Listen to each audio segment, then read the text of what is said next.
Chemistry का lecture number 2 है। Chapter number 1 में हम ब्रांचेस को स्टडी कर रहे थे। आज हम नेक्स्ट ब्रांचेस को डिस्कस करेंगे। फोर्थ ब्रांच है इन्वायरमेंटल केमिस्ट्री। ये केमिस्ट्री की ऐसी ब्रांच है जिसमें हम इन्वायरमेंट में होने वाले जितने भी केमिकल रिएक्शंस हैं उनकी स्टडी करते हैं और ये रिएक्शन बेसिकली क्यों प्रोसीड होते हैं और इनका इंसानी ज़िंदगी पे या इस ज़मीन पर या इस इन्वायरमेंट में पाए जाने वाले जो दूसरे जानदार हैं उन पर क्या इफ़ेक्ट होता है। इन तमाम चीज़ों की स्टडी हम किस में करते हैं, इन्वायरमेंटल केमिस्ट्री में। It is the scientific study of chemical and biochemical phenomena बोलते हैं प्रोसेस को, that occur in this planet. ठीक है, यानी कि जितने भी केमिकल रिएक्शंस होते हैं इस प्लैनेट पे उसकी स्टडी हम किस में करते हैं, इन्वायरमेंटल केमिस्ट्री में। In this subject we study the sources, यानी कि ये रिएक्शन बेसिकली कहाँ से पैदा हो रहे हैं और होने वाले रिएक्शंस का मैकेनिज़्म क्या है, उसके इफ़ेक्ट्स क्या हैं और आने वाली स्पीशीज़ जो है उसका यानी कि जो भी स्पीशी है जिसमें ये केमिकल रिएक्शन हो रहे हैं वो किस तरह से इफ़ेक्ट होते हैं इस रिएक्शंस की मदद से।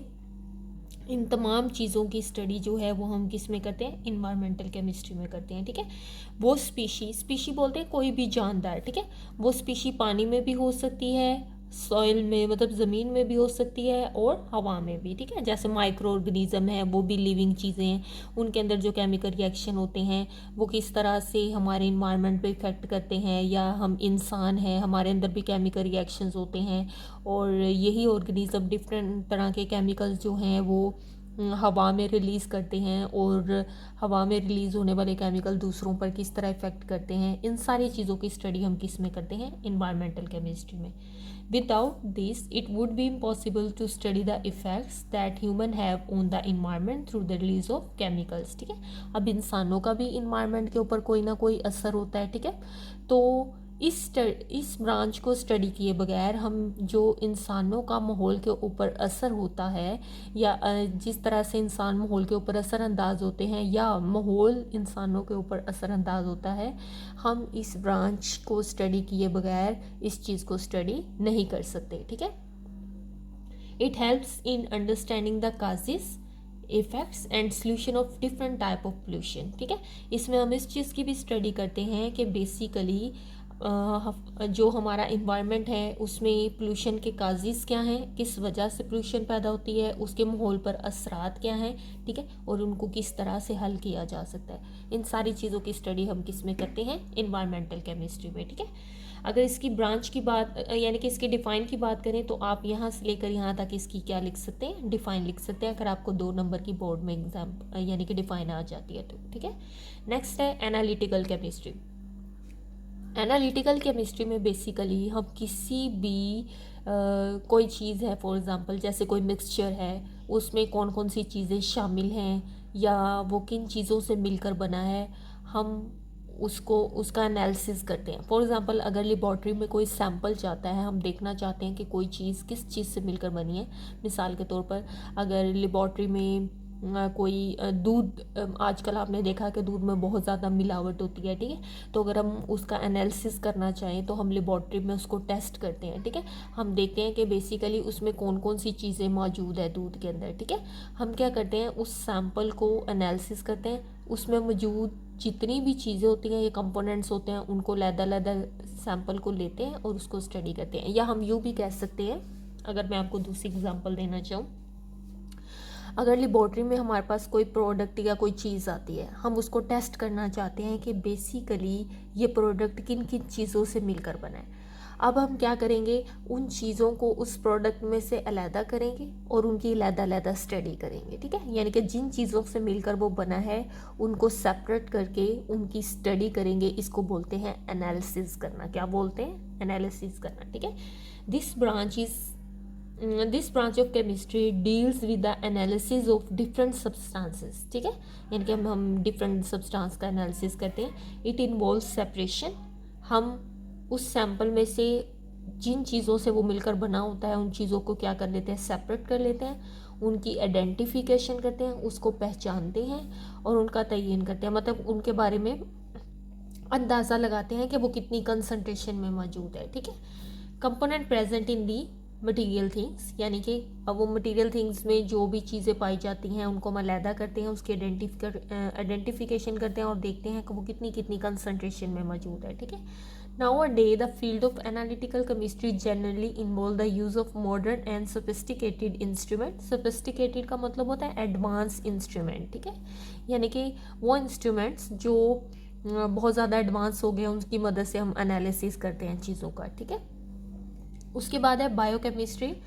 बायो मतलब लाइफ है, ठीक है, और केमिस्ट्री मतलब रिएक्शंस हैं। अब लिविंग ऑर्गेनिजम्स के अंदर बॉडी के अंदर जो भी केमिकल रिएक्शंस होते हैं उनकी स्टडी को हम क्या बोलते हैं, बायोकेमिस्ट्री। वो लिविंग ऑर्गेनिज्म प्लांट्स भी हो सकते हैं, एनिमल्स भी हो सकते हैं और हम ह्यूमन बींग्स भी हो सकते हैं। ठीक है, it is the branch of chemistry in which we understand the life through chemical processes. ठीक है, हम जो केमिकल रिएक्शंस हैं वो किस तरह से लाइफ को प्रोसीड करते हैं या ज़िंदगी को बनाने में मदद करते हैं। मिसाल के तौर पर देखिए, इंसान जब तक ज़िंदा है उसकी बॉडी में केमिकल रिएक्शंस होते हैं, जब ये केमिकल रिएक्शंस स्टॉप हो जाते हैं तो इंसान मर जाता है। ठीक है, तो कहने का मतलब है इन केमिकल रिएक्शंस की वजह से ही ज़िंदगी है। तो बेसिकली हम इन केमिकल रिएक्शंस की लिविंग ऑर्गेनिजम्स के अंदर जो स्टडी है उसको क्या बोलते हैं, biochemistry. It is the study of chemical substances and vital processes occurring in living organism. अब देखें, हम बहुत सी केमिकल सब्सटेंस से मिलकर बने हैं। ठीक है, अब उन केमिकल सब्सटेंस की वजह से हमारे अंदर बहुत से केमिकल रिएक्शंस होते हैं। Biochemistry provides insight into the structure and function of molecules such as protein. हमारी बॉडी में प्रोटीन भी है, ठीक है, कार्बोहाइड्रेट्स भी हैं, लिपिड्स भी है, न्यूक्लिक एसिड भी है। अब इन तमाम चीज़ों की वजह से हमारी बॉडी के अंदर बहुत से केमिकल रिएक्शंस होते हैं। अब उन केमिकल रिएक्शंस की स्टडी को हम क्या बोलते हैं, बायोकेमिस्ट्री बोलते हैं। इसके अलावा ये मॉलिक्यूल किस तरह से किसी भी लिविंग ऑर्गेनिज्म का बॉडी पार्ट बनाते हैं, ये स्टडी भी हम किस में करते हैं, बायोकेमिस्ट्री में। नेक्स्ट है nuclear chemistry. Nuclear chemistry deals with the reactions taking place in nucleus of an atom. चूँकि एटम का जो न्यूक्लियस है वो बहुत ज़्यादा एनर्जी को रिलीज़ करता है। ठीक है, अब उसी एनर्जी को यूज़ करने के लिए एटम बॉम्ब्स बनाए जाते हैं। ठीक है, बेसिकली एटम को तो इंसानियत की भलाई के लिए बनाया गया ना, ताकि इस एनर्जी को हम डिफरेंट पर्पस के लिए यूज़ कर सकें। लेकिन अब इसी एनर्जी का गलत इस्तेमाल किया जाता है और इससे एटम बॉम्ब बनाए जाते हैं। ठीक है, तो बेसिकली एटम के न्यूक्लियस को इस्तेमाल करते हुए जो हम एनर्जी हासिल करते हैं उसकी स्टडी हम किसमें करते हैं, न्यूक्लियर केमिस्ट्री में। It deals with the radio activity. ठीक है, इसमें रेडियो एक्टिविटी आ जाती है, मतलब वो शुआएं खारिज करते हैं, उन शुआओं को हम किस पर्पज़ के लिए यूज़ कर सकते हैं। न्यूक्लियर प्रोसेसेस, जैसे कि मैंने बताया कि उसको एनर्जी हासिल करने के लिए भी हम इस्तेमाल करते हैं न्यूक्लियर प्रोसेसेस में। ठीक है, transformation in nuclei of atom, और यानी कि न्यूक्लियस जो है वो किस तरह से एक शक्ल में दूसरी शक्ल, यानी कि एक शक्ल से दूसरी शक्ल में चेंज हो जाता है और एनर्जी को रिलीज़ करता है। ये सारी चीज़ें हम किस में स्टडी करते हैं, न्यूक्लियर केमिस्ट्री में। Nuclear chemistry has many application in agriculture, medicine, industry and research. ठीक है, इसको एग्रीकल्चर में भी यूज़ किया जाता है, मेडिसिन में भी, इंडस्ट्री में भी और रिसर्च वर्क में भी इस्तेमाल किया जाता है। उसके बाद है polymer chemistry. Polymers are large molecules made by linking together a series of building blocks। ये polymers की डिफाइन है। ठीक है, पॉलीमर का मतलब होता है बहुत से मॉलिक्यूल्स चेन की शक्ल में जुड़कर एक लंबी चेन बना देते हैं। ठीक है, यानी कि आपस में जुड़ने के बाद वो क्या बना देते हैं, एक लंबी चेन बना देते हैं। आमतौर पर ये पॉलीमर्स जो हैं वो मैक्रोमोलिक्यूल्स बनाते हैं। मैक्रोमोलिक्यूल्स का मतलब होता है जिनका बायोलॉजिकल वेट क्या होता है, ज़्यादा होता है, जैसा कि लिपिड्स है, प्रोटीन है, ये सारे जो हैं ये लंबी चेन की शक्ल में मॉलिक्यूल्स जुड़ते हैं और ये बनती हैं। ठीक है, इसलिए इनको पॉलीमर्स बोला जाता है। ये पॉलीमर्स लिविंग ऑर्गेनिज्म में उनका बॉडी पार्ट बनाने में भी इस्तेमाल होते हैं, और बहुत से पॉलीमर्स जो हैं वो सिंथेटिकली, यानी कि हम उनको खुद से तैयार करते हैं और हमारी रोज़मर्रा ज़िंदगी में क्या होते हैं, इस्तेमाल होते हैं। Polymer chemistry focus on properties, structure and synthesis of polymers and macromolecules. Many material present in living organism including protein, cellulose and nucleic acid are naturally occurring polymers. ठीक है, मैंने बताया ना कि ये चेन की शक्ल में जुड़े होते हैं, इनको हम पॉलीमर्स बोलते हैं। ये नेचुरली हमारी बॉडी में पाए जाते हैं, लेकिन आजकल पॉलीमर्स को खुद से भी तैयार किया जाता है और डेली बेस यानी कि डेली लाइफ में उनको क्या किया जाता है, इस्तेमाल किया जाता है। उसके बाद है जियो केमिस्ट्री। जियो का मतलब होता है अर्थ, केमिस्ट्री मतलब ज़मीन के ऊपर होने वाले जितने भी रिएक्शंस हैं और ज़मीन के अंदर पाए जाने वाले जितने भी मिनरल्स हैं, केमिकल्स हैं, उनकी स्टडी हमको यानी कि उनकी स्टडी को क्या बोलते हैं, geochemistry. The study of chemical composition of earth and its sources and mineral is called geochemistry. Apart from it use in mineral exploration, यानी कि हम क्या करते हैं, कहीं से भी मिनरल्स को हो जो है वो क्या कर लेते हैं, हासिल कर लेते हैं। मतलब ज़मीन के जिस हिस्से से हम मिनरल्स को लेते हैं, ठीक है, और उस मिनरल की कंसंट्रेशन ज़मीन के किस हिस्से में कितनी पाई जाती है, ये सारी चीज़ें हम किस में स्टडी करते हैं, जियो केमिस्ट्री में। ठीक है, उसके अलावा जियो केमिकल्स, ज़मीन में पाए जाने वाले जितने भी केमिकल्स हैं उनकी स्टडी।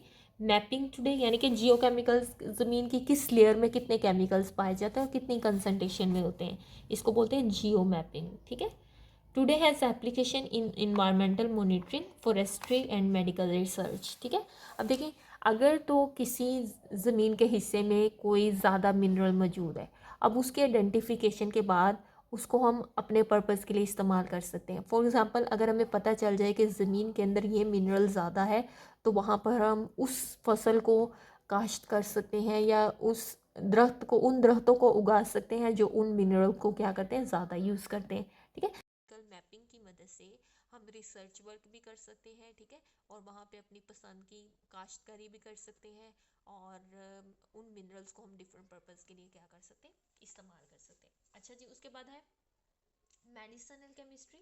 मेडिसिनल केमिस्ट्री आपको नाम से ही पता चल रहा है कि ये केमिस्ट्री की वो ब्रांच है जिसमें हम मेडिसिन को तैयार करते हैं, उनके फ़वाइद जो हैं उनको हासिल करते हुए इंसानियत की क्या करते हैं, खिदमत करते हैं। In this branch of chemistry design and synthesis medicine or drugs which are beneficial for mankind. It includes the discovery of delivery, absorption and metabolism of drugs in human body. यानी कि जैसे ही ड्रग वो हमारी body में जाती है, वो क्या इफ़ेक्ट करती है हमारे ऊपर, हमारे मेटाबॉलिज्म को किस तरह से इफ़ेक्ट करती है, ये सारी चीज़ों की स्टडी हम किस में करते हैं, मेडिसिनल केमिस्ट्री में। मेटाबॉलिज्म का मतलब होता है हमारी बॉडी में जितने भी केमिकल रिएक्शंस होते हैं उनको कलेक्टिवली क्या बोलते हैं, मेटाबॉलिज्म। ठीक है, उसके बाद है एस्ट्रोकेमिस्ट्री। एस्ट्रोकेमिस्ट्री जो है ये स्पेस में पाए जाने वाले जितने भी एटम और मॉलिक्यूल्स हैं उनकी स्टडी को बोलते हैं। ठीक है, it is the study of molecules and ions occurring in space and interstellar species. Interstellar species बोलते हैं दो जो सितारे होते हैं उनके दरमियान जो खाली जगह होती है उसको क्या बोलते हैं, इंटरस्टेलर। ठीक है, in this discipline we study the abundance of reactions of atom, molecule and ions in universe and interaction of these species with radiations। ठीक है, अब हम ये स्टडी करते हैं इस ब्रांच में कि स्पेस के अंदर कौन से मॉलिक्यूल और आयन पाए जाते हैं और ये किस तरह से रोशनी या रेडिएशंस को रिलीज़ करते हैं। ठीक है, इनकी स्टडी हम किस में करते हैं, एस्ट्रोकेमिस्ट्री। अच्छा, उसके बाद एक्सरसाइज है आपकी, उसमें कहा है उन्होंने a lunar mission has recently brought samples from the moon. ठीक है, यानी कि मून से हमने एक सैंपल लिया। The following experiments were then carried out on it, उस पर कई तजर्बात किए गए। Point out the branch of chemistry these experiments are related to. उन्होंने कहा कि जो भी एक्सपेरिमेंट किए गए हैं वो किस किस ब्रांच से रिलेटेड है उसके नाम लिखें। सबसे पहले उन्होंने उसकी कंपोजिशन को क्या किया, स्टडी किया। अब कंपोजिशन को हम किस में स्टडी करते हैं, हमने पीछे पढ़ा एनालिटिकल केमिस्ट्री में। ठीक है, आप यहाँ पे लिख लें एनालिटिकल केमिस्ट्री।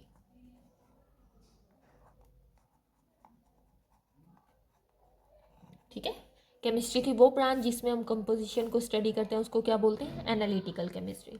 उसके बाद है studying the physical properties of material it contains. अब फिजिकल प्रॉपर्टीज़ की स्टडीज़ जो है वो हम किस में करते हैं, फिजिकल केमिस्ट्री में। ठीक है, इधर आप लिख लें फिजिकल केमिस्ट्री। ठीक है, उसके बाद है carrying out chemical reactions with usual inorganic reagents. ठीक है, आपको पता है इनऑर्गेनिक कंपाउंड्स की स्टडी हम किस में करते हैं, इनऑर्गेनिक केमिस्ट्री में। इनऑर्गेनिक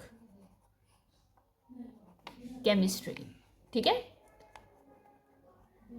ये था आज का आपका लेक्चर। कल हम स्टेट ऑफ मैटर को डिस्कस करेंगे। God bless you all. Allah हाफिज़।